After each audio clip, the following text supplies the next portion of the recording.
Oh, the pressure of Valentine's Day, either to get it right or to get it over with. Psychotherapist Kelly Bos has some tips for us. Good morning to you. Good morning, Annette. Because there are people who just love that day and people who loathe it. Oh, absolutely. I totally agree. So you've got some people who just want to get it over with, and other people who prefer to just, oh my gosh, what's happening? Is it like this interview, like you just want to get it over with? No, I know we've had some technical problems, but we're all good. We're all good. Are we all good? Okay. We're all good on and my we're end, live. I'm seeing double me.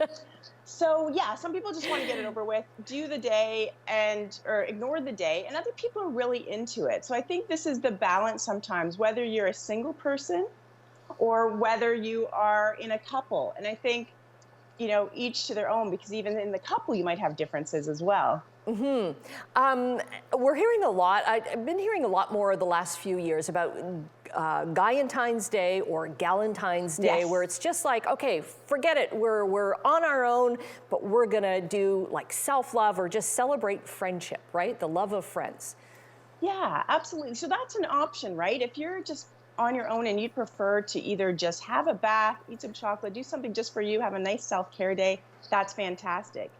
If, on the other hand, you want to get together with the friends and make it a friend day, that's good too. And you're also welcome just to say it's just like any other day, for sure. So I think there's lots of options for people. And now that things have opened up, you can head out with friends or have a nice time in with, a reasonable number. Yes, with a safe number. Also, too, I can imagine communication is key, like it is at any other time. But if Yes. maybe you're in a new relationship or an established relationship, if Valentine's Day is really important to you, you should let your significant other know that. Yes, absolutely. So sometimes, again, you have a difference in the couple. And so I think the main thing is just communicating, and then you won't have that problem with expectations, right? So if some person was really gunning for it and the other person's like, oh, this isn't a big deal, right?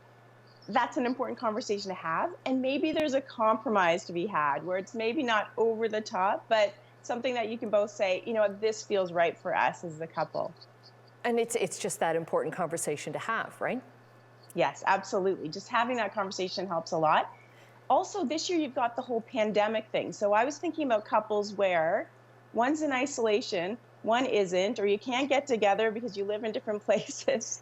And how are you going to handle that? And I think that's a whole other piece, how the pandemic brings a whole new nuance into this Valentine's Day, which is a bit challenging.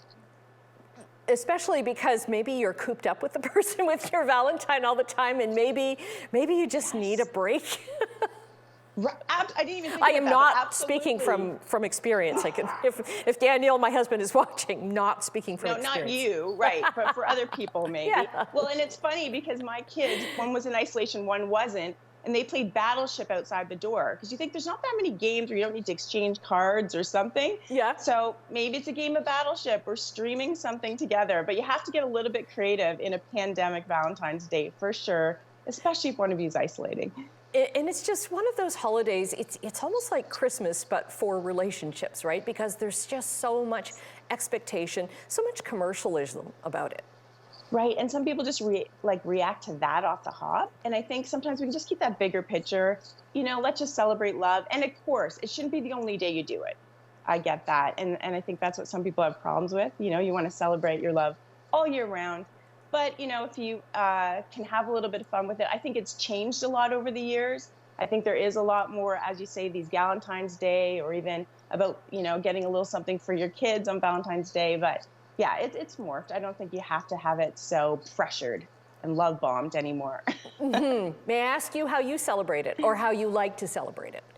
We have a lot of that do-over next year kind of thing happening on different occasions this year. So it's like, well, maybe next year. I can see that happening because people are just getting over COVID in my house. So maybe that, or maybe we'll, throw caution to the wind and actually go out for dinner. I don't know. Okay, well, good luck to you, and happy Valentine's Day, Kelly Bos. Thank you for joining us today. Thanks so much.